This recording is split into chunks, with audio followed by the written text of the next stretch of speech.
Baik, anak ini.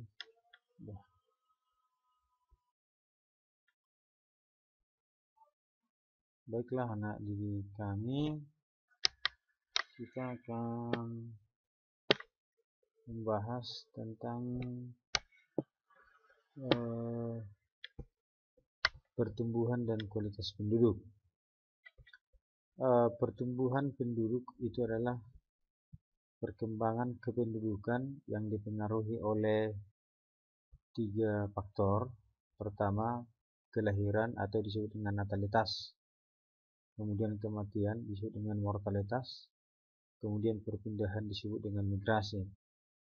Kelahiran dan kematian disebut dengan faktor pertumbuhan penduduk alami, sedangkan perpindahan adalah faktor nol alami.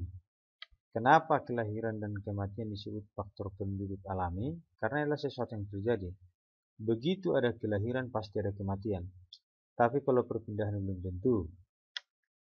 Migrasi ini dibagi menjadi 2. Ada namanya migrasi masuk, yaitu ketika penduduk dari luar negeri masuk ke dalam negeri. Kemudian yang kedua adalah imigrasi, yaitu ketika penduduk pindah ataupun keluar dari dalam negeri ke luar negeri.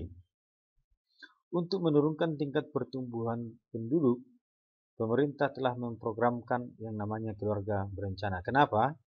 Karena salah satu persoalan kependudukan kita adalah tingginya angka pertumbuhan penduduk. Kita tahu bahwa Indonesia ada di urutan keempat, ya. Baik, selanjutnya nanti kami kita akan membahas pertumbuhan penduduk yang cepat menyebabkan terjadinya beberapa hal berikut. Yang pertama adalah pertumbuhan penduduk usia muda yang cepat menyebabkan tingginya angka pengangguran.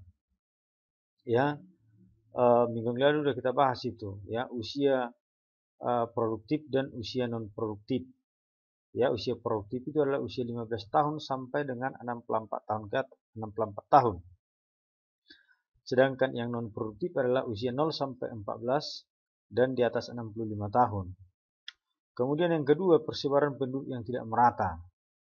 Kalau kita lihat di antara 5 pulau besar yang ada di Indonesia, bahwa mayoritas penduduk itu, ya, yang paling banyak itu terpusat di Pulau Jawa.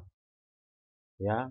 Jadi salah satu langkah yang dilakukan oleh pemerintah untuk pemerataan penduduk adalah transmigrasi dan juga otonomi daerah. Kemudian yang berikutnya, komposisi penduduk, ya. Kita udah bahas ini minggu lalu bahwa komposisi penduduk itu adalah pengelompokan penduduk berdasarkan kriteria tertentu. Jadi komposisi penduduk kurang menguntungkan karena banyaknya penduduk usia muda yang belum produktif, sehingga beban ketergantungan sangat tinggi. Tapi ke depan diperkirakan bahwa Indonesia mengalami bonus demografi, di mana usia produktif akan lebih banyak dibanding dengan usia non produktif. Karena pertumbuhan yang besar itu, ini ibaratkan dua sisi, ya, ibaratkan pisau bermata dua, ya. Di satu sisi menguntungkan kalau dia berkualitas, tapi di satu sisi bisa merugikan kalau kurang berkualitas, artinya itu bisa menjadi beban. Kemudian arus urbanisasi yang tinggi yang disebabkan oleh banyaknya lapangan kerja di kota, sementara di desa-desa sangat minim, sehingga nanti terjadi kepadatan penduduk tidak merata. Kemudian menurunnya kualitas dan tingkat kesejahteraan penduduk. Karena itu tadi, salah satunya adalah tingginya angka pengangguran. Baik, salah satu masalah penduduk Indonesia tadi, rendahnya masalah kualitas. Kualitas penduduk dipengaruhi oleh 3 faktor utama.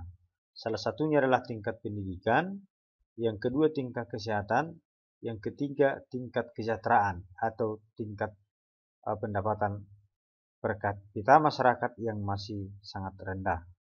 Baik anak didik kami, demikian penjelasan singkat Bapak tentang pertumbuhan dan kualitas penduduk.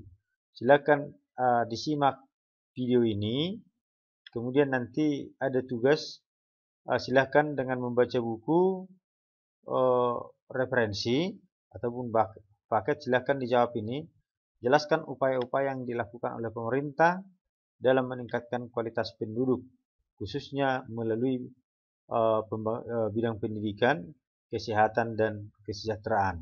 Baik, semikian dan terima kasih yang bisa Bapak jelaskan kepada kami. Terima kasih.